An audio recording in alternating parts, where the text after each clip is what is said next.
আসসালামু আলাইকুম। কৃষি এগ্রো নার্সারির পক্ষ থেকে স্বাগতম। তো এগুলো দেখতে পাচ্ছেন হাইব্রিড জাতের বাড়ি টু পটলের চারা। এই পটলের চারা আমরা মূলত লতা থেকে তৈরি করেছি। তো আমার ঠিকানা দিয়ে থাকি জেলা নাটোর, থানা বারাইগ্রাম, গ্রাম তালসব, কুন্ডুপাড়া। আমি মোহাম্মদ আমিরুল ইসলাম। তো এগুলো বাড়ি টু জাতের লম্বা পটলের চারা। পটলের মূলত লতা থেকে চারা তৈরি করতে হয়। বীজ থেকে চারা তৈরি করলে বহুদিন সময় লাগে, সেক্ষেত্রে আমরা পটলের লতা থেকে চারা তৈরি করি।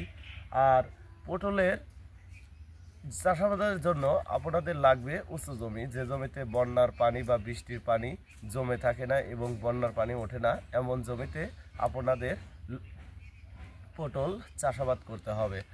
আর পটল চাষের উপযুক্ত সময় অগ্রহায়ণ, পুষ, মাঘ, অর্থাৎ বাংলায় আপনার অক্টোবর, নভেম্বর, ডিসেম্বর, জানুয়ারি, ফেব্রুয়ারি, 5 মাস আপনারা পটলের লতা এবং চারা রোপণ করতে হবে।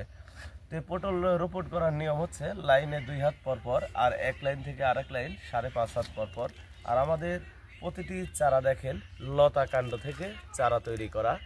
আর আমরা লতা থেকে যখন চারা করবেন এই গাছটায় 2 থেকে আড়াই মাসের ভিতরেই ফল আসবে। আর যখন আপনারা বীজ থেকে করবেন সেক্ষেত্রে অনেক সময় লাগবে।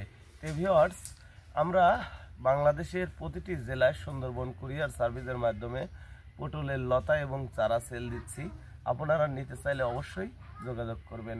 ভালো থাকবেন, সুস্থ থাকবেন। আসসালামু আলাইকুম।